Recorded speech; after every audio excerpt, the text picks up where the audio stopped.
Oke, assalamualaikum warahmatullahi wabarakatuh. Selamat pagi anak-anak Miss. Alhamdulillah pagi ini masih diberikan Allah kesehatan kepada kita untuk tetap bisa melanjutkan aktivitas kita, yaitu belajar di setiap hari Senin sampai Jumat meskipun melalui jarak jauh. Nah, sebelum kita memulai pembelajaran kita, terlebih dahulu kita sama-sama membaca basmalah. Bismillahirrahmanirrahim.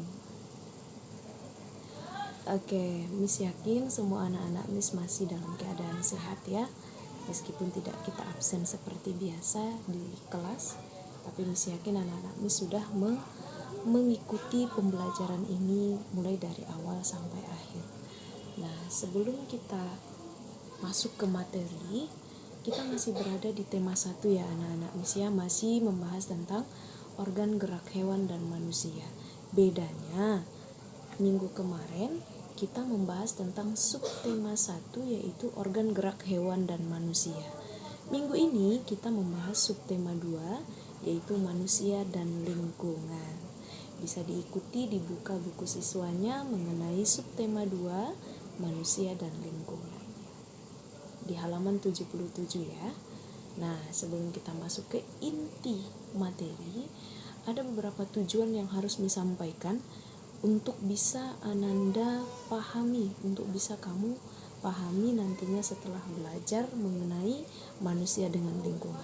Yang pertama yaitu dengan belajar manusia dengan lingkungan, anak-anak Miss mampu memahami aktivitas-aktivitas apa saja yang memanfaatkan organ gerak manusia.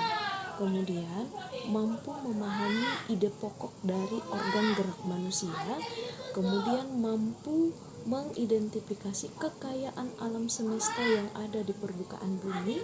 Kemudian mampu mengidentifikasi kepadatan penduduk di suatu provinsi, serta mampu memahami dan mengidentifikasi suku-suku bangsa apa saja yang ada di Indonesia.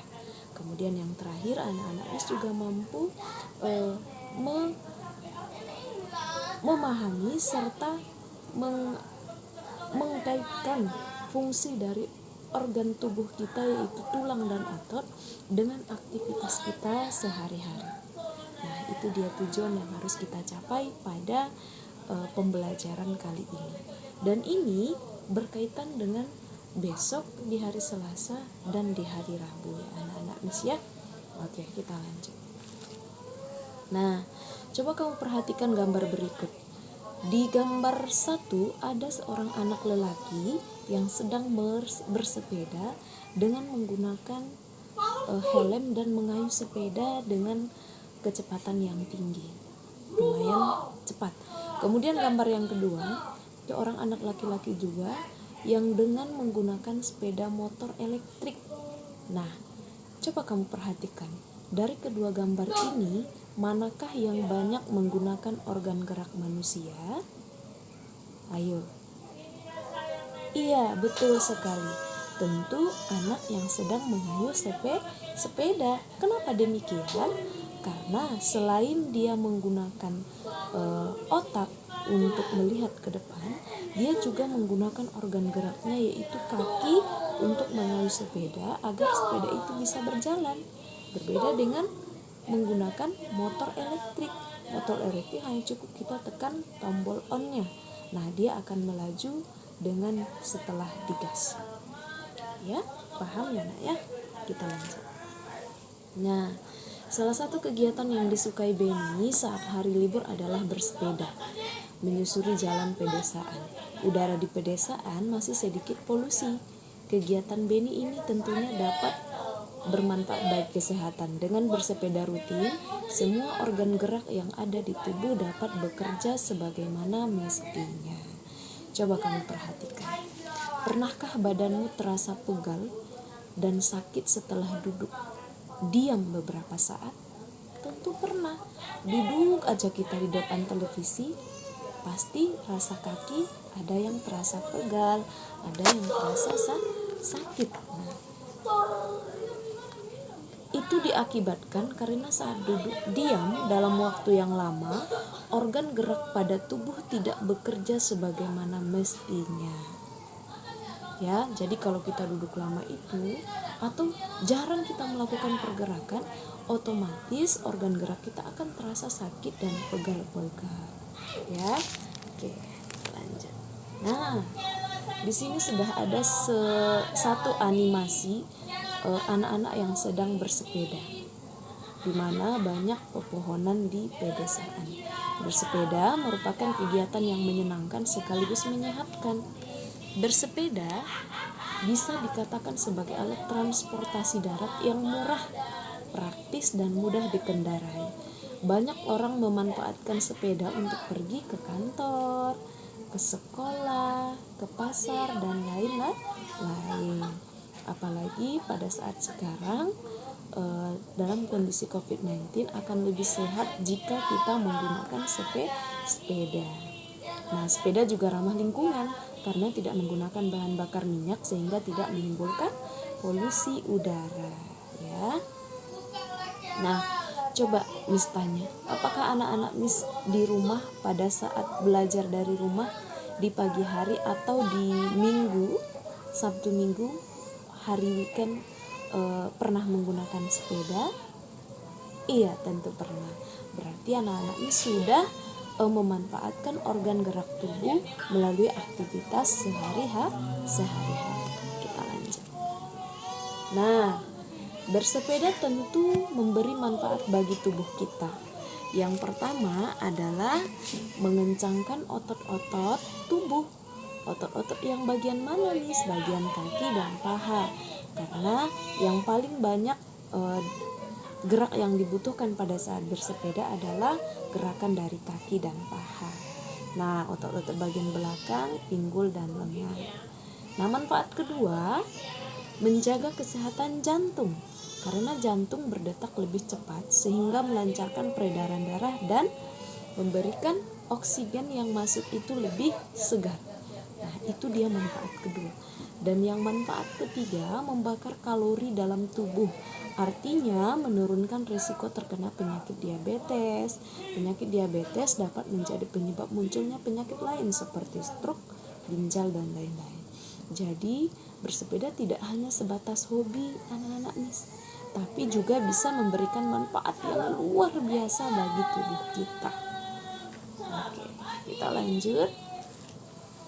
Nah, ternyata minggu kemarin kita sudah belajar mengenai ide pokok. Nah, minggu ini kita ulang kembali bahwasanya ide pokok sama dengan gagasan pokok, atau yang sering kita sebut dengan kalimat inti atau kalimat utama. Sama dia. Jadi apa itu Miss ide pokok?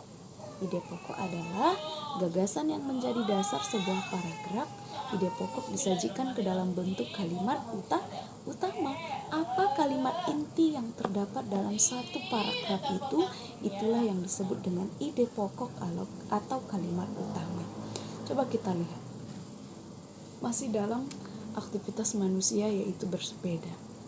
Coba kita lihat paragraf pertama. Di sini ada 3 paragraf yang menceritakan tentang bersepeda. Kita lihat cuma 1 paragraf saja. Nah, bersepeda merupakan kegiatan yang menyenangkan sekaligus menyehatkan. Bersepeda bisa dikatakan sebagai alat transportasi darat yang murah, praktis, dan mudah dikendarai. Banyak orang memanfaatkan sepeda untuk pergi ke kantor, ke sekolah, pasar, dan lain-lain.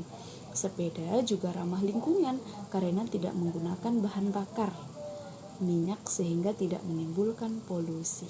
Selain itu, dengan bersepeda juga dapat menjaga dan meningkatkan kesehatan tubuh kita.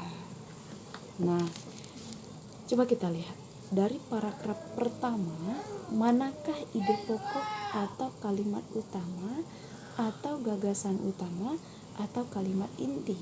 Ternyata dari paragraf pertama, ide pokoknya adalah bersepeda merupakan kegiatan yang menyenangkan sekaligus menyehatkan.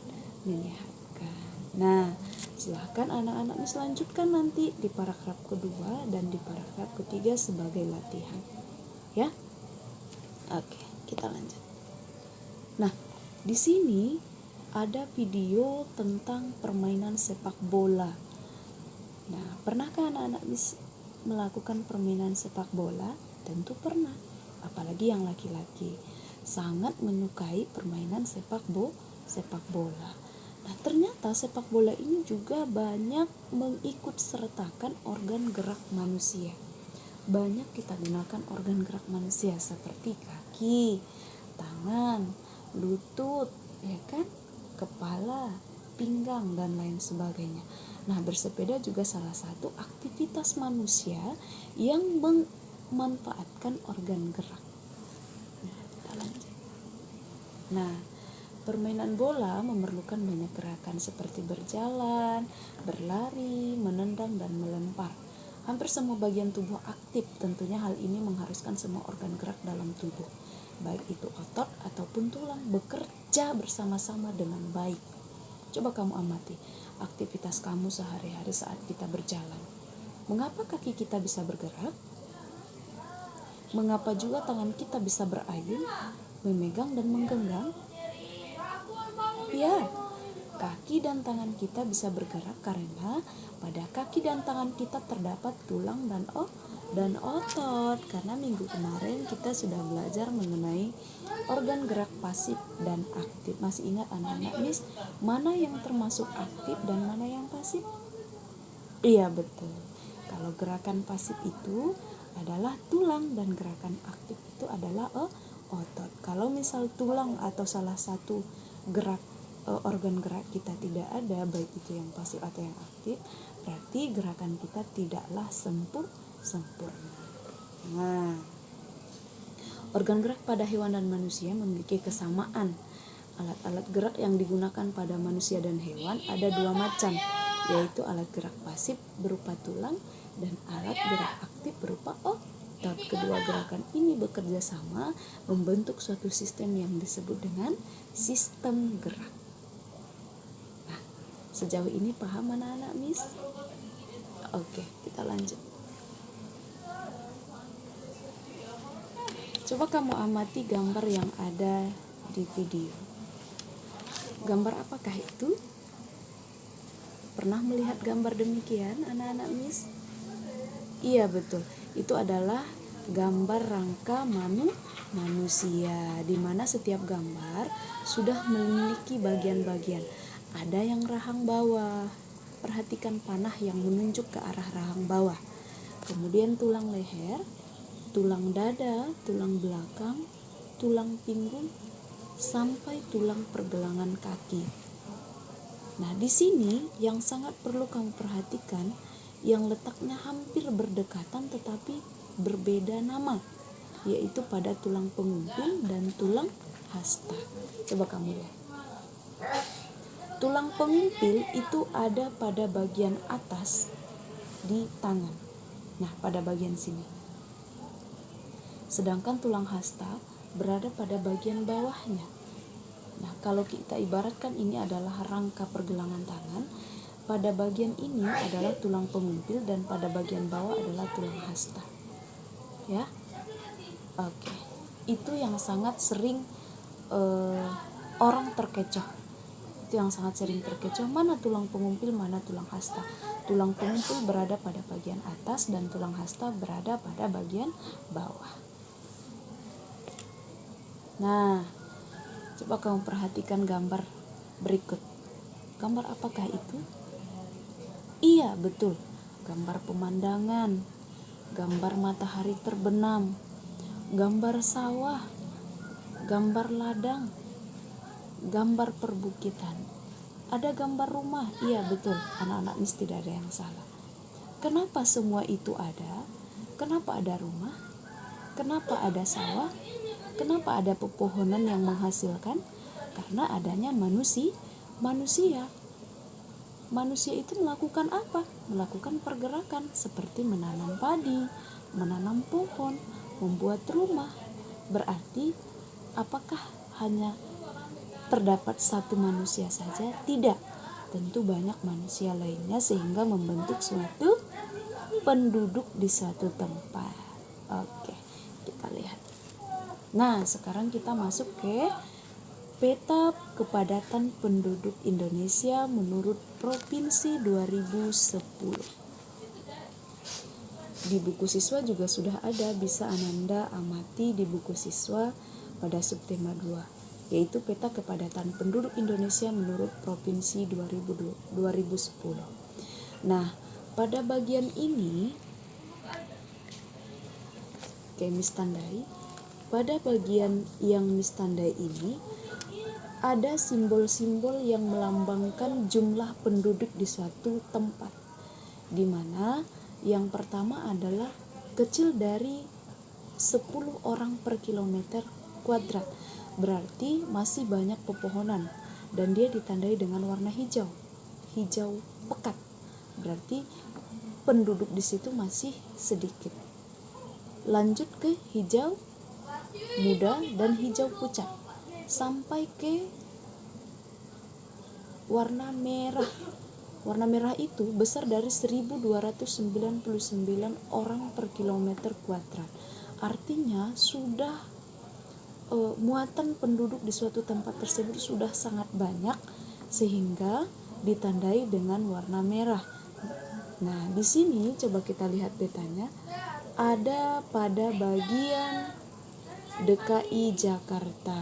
Nah, sangat gampang sekali untuk mencarinya, bahwa DKI Jakarta adalah salah satu ibu kota yang sangat banyak penduduknya sampai sekarang, dan kabarnya ibu kota Indonesia akan pindah ke Kalimantan. Itu masih kabarnya. Nah, tapi sekarang dari peta kepadatan penduduk ini yang paling padat adalah diduduki oleh DKI Jakarta. Kita lanjut. Oke, kita masuk ke peta persebaran suku-suku bangsa di Indonesia.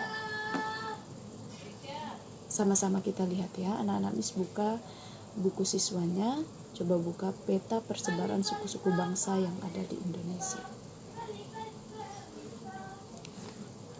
Nah, ada peta Sumatera, Kalimantan, Papua, dan Jawa. Nah, selain keberagaman suku bangsa, kepadatan penduduk, Indonesia juga dianugerahi keberagaman agama. Saat ini yang ada di Indonesia adalah ada 6 agama. Yang pertama yaitu agama Islam, yang kedua Katolik, yang ketiga Hindu, yang keempat Kristen. Oke, Miss tandai biar jelas ya. Yang pertama Islam, yang kedua Katolik, yang ketiga Hindu, yang keempat Kristen, yang kelima Buddha, dan yang keenam Konghucu. Nah, itu adalah 6 agama yang diakui oleh pemerintah untuk dianut oleh masyarakat. Nah, jadi ada 6 agama yang sangat diakui oleh pemerintah saat ini yang boleh dianut oleh masyarakat kita. Kita lanjut. Oke, ternyata see you in next video. Nah, dari beberapa video pembelajaran yang Miss bagikan, ternyata hari ini kita belajar tentang 4 materi pelajaran. Yang pertama IPA, bahasa Indonesia tentang ide pokok, sementara IPA tentang organ gerak manusia, kemudian PPKN, peta persebaran penduduk, kemudian suku-suku bangsa, kemudian ada SBDP yaitu tentang sumber daya alam yang sangat kaya di Indonesia. Nah, jadi ada berapa? Ada 1, 2, 3, 4, 5. Ada 5 materi pelajaran yang kita bahas hari ini. Nah, ternyata anak-anak Miss, yang kita pelajari ini semuanya tidak terlepas dari pembahasan yang sudah ada di ayat Al-Quran, seperti Al-Quran surat Al-Qiyamah ayat 3-4 yang menceritakan tentang organ gerak manusia, yaitu artinya bisa anak-anak Miss buka di Al-Quran surah Al-Qiyamah ayat 3-4. Miss bacakan artinya. Apakah manusia mengira bahwa kami tidak akan mengumpulkan kembali tulang belulangnya? Bukan demikian, sebenarnya kami kuasa menyusun kembali jari jemarinya dengan sempurna. Maksudnya adalah Kalau seandainya organ gerak kita hanya terdiri dari tulang saja, otomatis kita tidak dapat bergerak tanpa otot. Begitu juga sebaliknya. Kalau seandainya organ gerak kita hanya otot saja, otomatis kita juga tidak dapat bergerak karena tidak ada penopang otot untuk bergerak. Nah, kemudian untuk materi-materi selanjutnya berada di Al-Quran surah At-Taha ayat 53 yang berkaitan dengan materi kita, yaitu artinya, maka kami tumbuhkan dengan air itu berjenis-jenis tumbuhan yang bermacam-macam, sehingga menimbulkan keanekaragaman kekayaan alam. Dari beberapa jenis tumbuhan itu, makhluk hidup bisa bertahan hidup, membentuk keturunan sehingga terbentuklah suatu penduduk, dan persebaran penduduk itu bersebar ke beberapa wilayah sehingga membentuk suatu provinsi, dan penduduk itu juga menganut beberapa ragam agama yang ada dan diakui oleh pemerintah di Indonesia. Nah, kira-kira anak-anak Miss paham sampai di sini? Paham dengan penjelasan Miss mulai dari awal sampai akhir ini? Oke, paham. Terima kasih. Kita lanjut video berikutnya di hari Selasa. Miss harapkan anak-anak Miss tetap semangat belajarnya meskipun dari jarak jauh. Jaga kesehatan, tetap cuci tangan, kemudian pakai masker jika keluar rumah. Oke, Miss tutup. Wassalamualaikum warahmatullahi wabarakatuh.